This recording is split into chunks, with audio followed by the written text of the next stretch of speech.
Hi folks, this is a training that is going to go over your RA agreement and some important things that you should know about your agreement.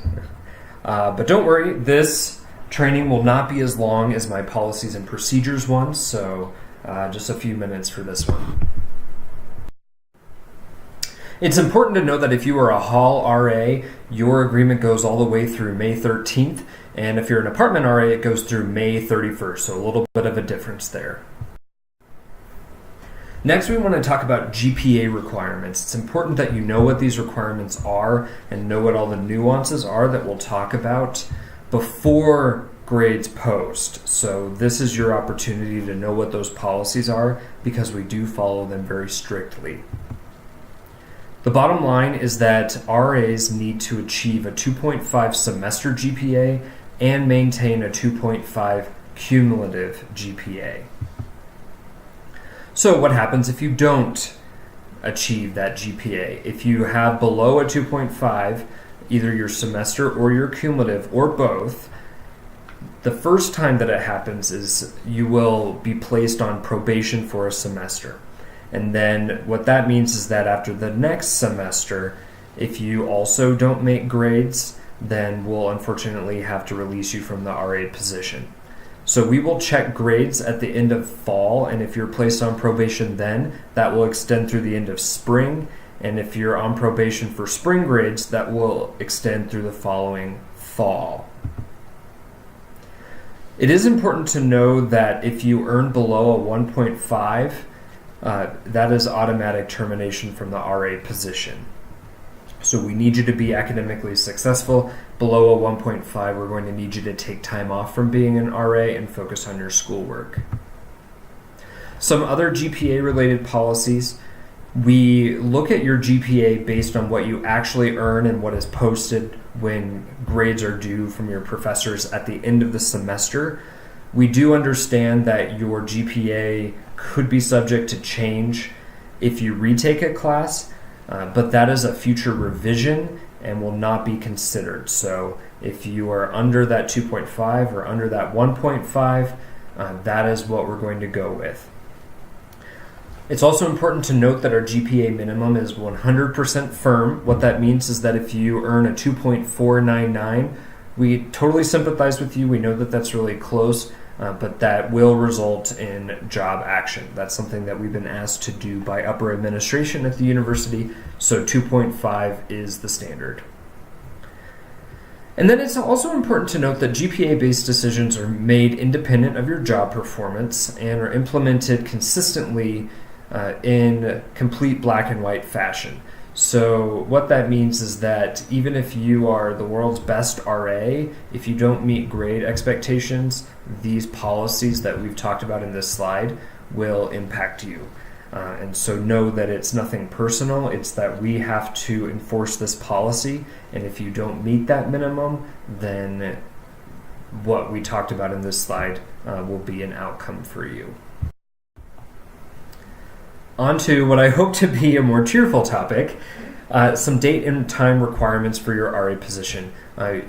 Hopefully you all know that you need to be here for training. The reason that appears to be so long is we end training early so we can prepare for our new students to move into the residence halls.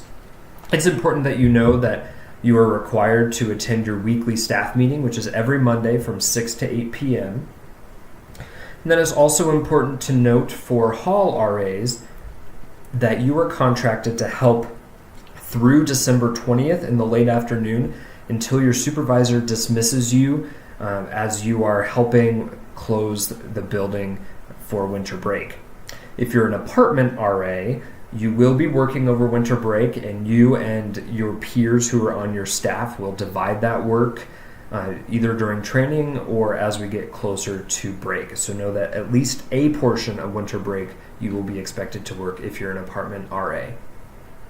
Winter RA training is scheduled for January 16th through the 22nd. Again, that's a bit longer than just training to accommodate assisting with moving in our new residents. And then again, talking to you hall RAs, You are contracted through Sunday, May 13th, again until your supervisor releases you after closing responsibilities have been completed. So in your agreement, you'll see major RA job components, and you can read a little bit more about those in detail in the agreement. You're contracted to work 9 hours per week of desk shifts. Anything above that would be paid. Anything below that is just contract. There are community development expectations. You will be learning a lot about those during training. We ask RAs to serve in an on-call rotation. We ask you to do various administrative things, forms, projects, anything that might come up during the year. And then you also have meetings. Some regular meetings you can expect would be a weekly or bi-weekly one-on-one with your supervisors, staff meetings, things like that. Now we'd like to talk a little bit about important RA policies.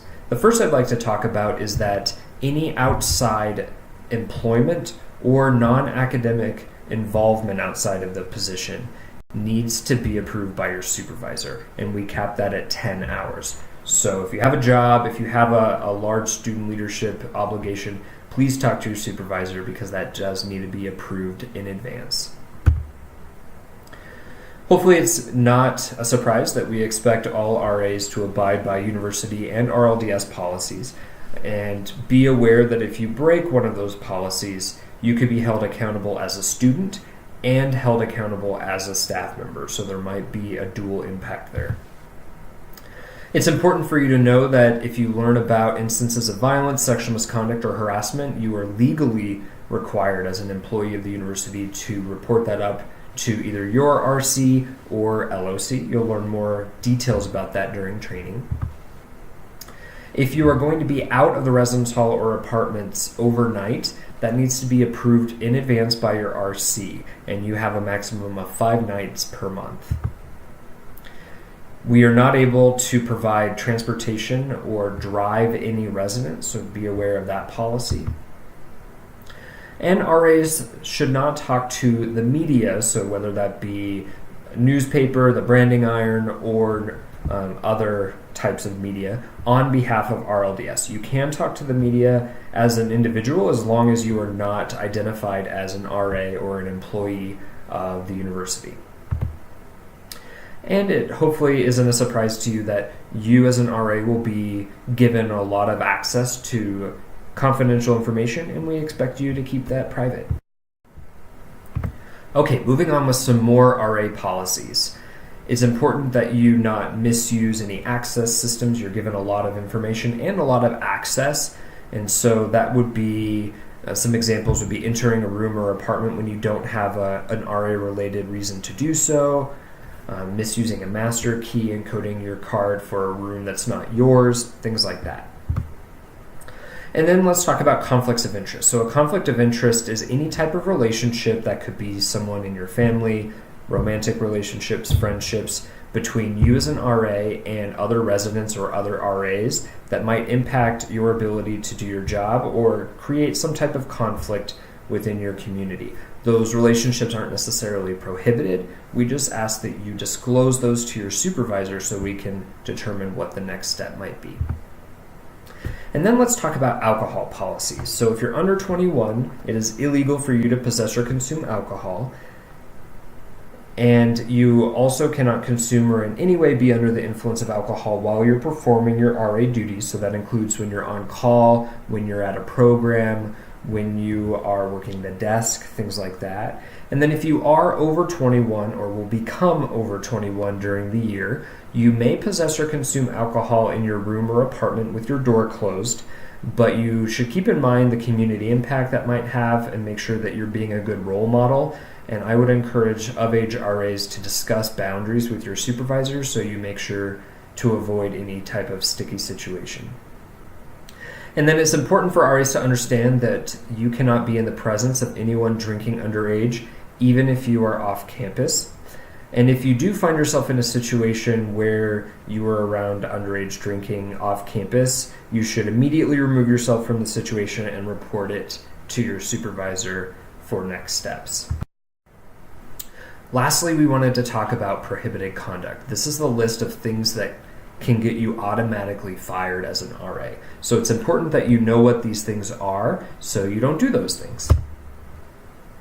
So the first thing is behavior that's not characterized by integrity. So lying to us, misrepresenting or falsifying records, things like that. Activities that threaten the life or safety of the community. So that would be not, for example, calling UWPD when there's a crisis situation, things like that. If you violate state, local, or federal laws, that's prohibited. Use of alcohol by staff members under the age of 21. Use of alcohol or drugs, regardless of how old you are, while being viewed in the capacity of a staff member. Severe and or public intoxication. Again, that's regardless of your age. If you misuse or have unauthorized use of any access system, card encoding, hard keys, combos, things like that. Or misuse or unauthorized use of any department P card or any university property or state resources. That is illegal and will unfortunately result in your termination. So those are the highlights, the things from your agreement that we wanted to make you aware of. There is an online quiz and that will be emailed to you. So once you are done watching this video, go ahead and take the quiz.